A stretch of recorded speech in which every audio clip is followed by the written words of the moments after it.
Hey, it's Todd Duncan. Welcome back to the hashtag 2020 Gave Me video series.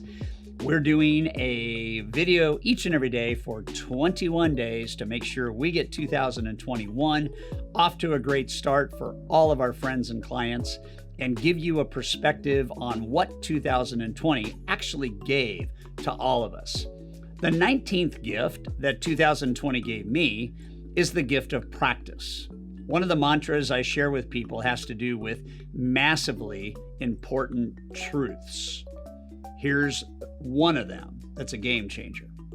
If you don't practice more than you play, when you play, you will look like you haven't practiced. Dale Carnegie has said, quote, "Inaction breeds doubt and fear. Action breeds confidence and courage. If you want to conquer fear, do not sit home and think about it. Go out and get busy." It was a particularly difficult discussion. My youngest son, Matt, just 8 years old at the time, had finished his guitar lesson. As I walked with his teacher to the front door, the teacher turned toward me and said a couple things. Here's one of them, quote, "Matt has great potential. The only obstacle standing in his way is his attitude. He has to understand that without practice, there is no growth and then no greatness," end quote. Wow, that's a music instructor. My son had greatness in him. I believed that, but it would never show itself if his attitude towards practicing didn't change. So I did some research and I came across this little piece which I felt not only spoke truth, but it surprisingly, maybe ironically, maybe fortuitously involved music. So later that evening, I sat down with Matt. We had the fireplace going, and I handed him a copy of this, and I read it, and then he read it, and then we read it. And here's what I gave him.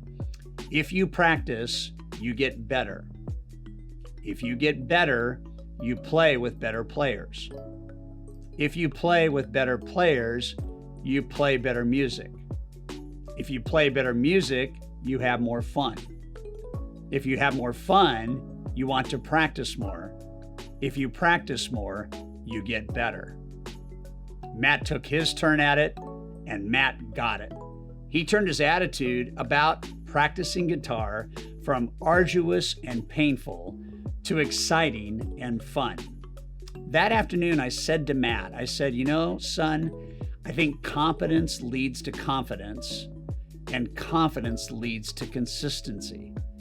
In essence, what I was saying to Matt was, the better you get at playing the guitar, the more confidence you have in playing the guitar, which means the more often you'll play the guitar.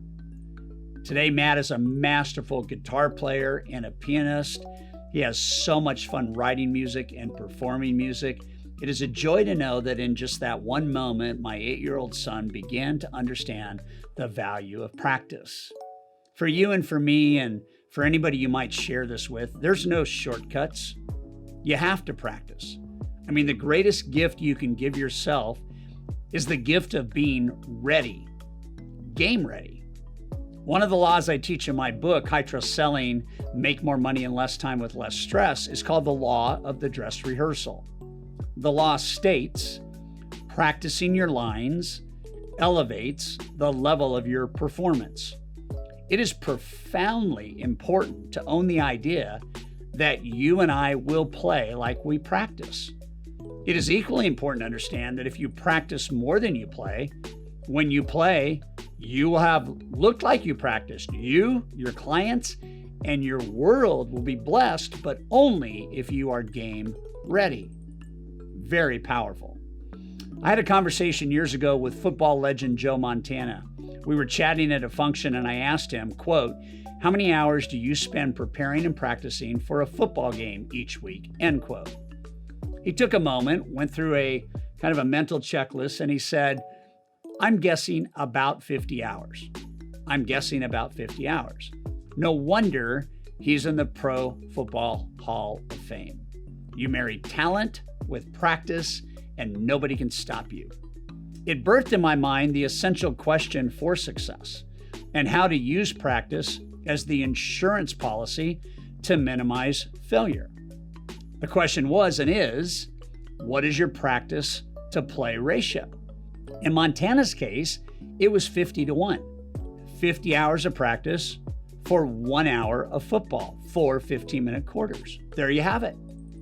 The purpose of practice is to build confidence, minimize failure, and optimize success. I remember so clearly this truth when getting my private pilot's license. I'd always had the dream to fly. I even went to enroll as a college sophomore into ROTC so that I could become a fighter pilot. That was my dream as a kid. Turns out I was too tall, by 2 inches. I would not be able to fit under the canopy of the jets that I really wanted to fly. I would become a recreational pilot. Maybe. They threw an idea like maybe I could fly transports. Not exciting enough for me. And so as the years went on and I was thinking about that ROTC experience, flying transport, learning how to fly a plane, I just decided, and my wife helped accelerate it. She gave me a birthday gift to go to ground school at a local flight training center. And I enrolled and I went. Here's the deal. Every part of flying an airplane came easy to me. I mean, every part except landing. You can probably see where this is going, right? For whatever reason, it was hard. Mostly in my head, I think. But it was a truth that I had not practiced landing ever the first time I tried to land. It was ugly. I think the instructor saved both of our lives. During that lesson, I took off and landed 8 times. Zero confidence, zero competence. Went home, wrapped my head around it. How do I use this for good? What's good about not being able to land an airplane? How do I keep my spirit positive? Blah, blah, blah, blah, blah, blah, blah. And here's what I did. I made a commitment to practice landings 3 days a week for a month. That was it. If at the end of the month I didn't have the landings down, I'd reformulate my plan. At the end of the month, with 72 landings under my belt, I gained the confidence and the competence, and today, landing an airplane is as easy as any part of flying it. A student at my High Trust Sales Academy spent 4 hours every night for 4 nights while we were together, memorizing and perfecting a script to set appointments with business prospects. To this point, for every 10 attempts he had, he would usually get 2 to 3 people to say yes. After 16 hours of practice, he reported in the first month that he was now getting 4 to 5 people to say yes. And within 90 days, he was up to 5 or 6 people saying yes. Can you imagine what happened to his income? Game ready. Prepare before the game starts. So I'm sure it's clear to you that practice is a good idea, right? But there's another idea behind practice that's even more important than the practice itself.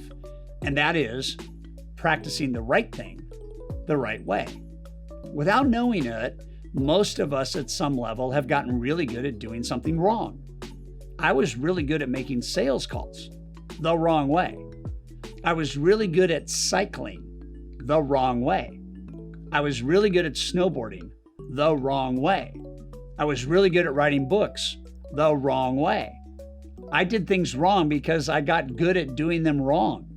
And the longer I allowed that to happen, the further away I would get from doing things the right way.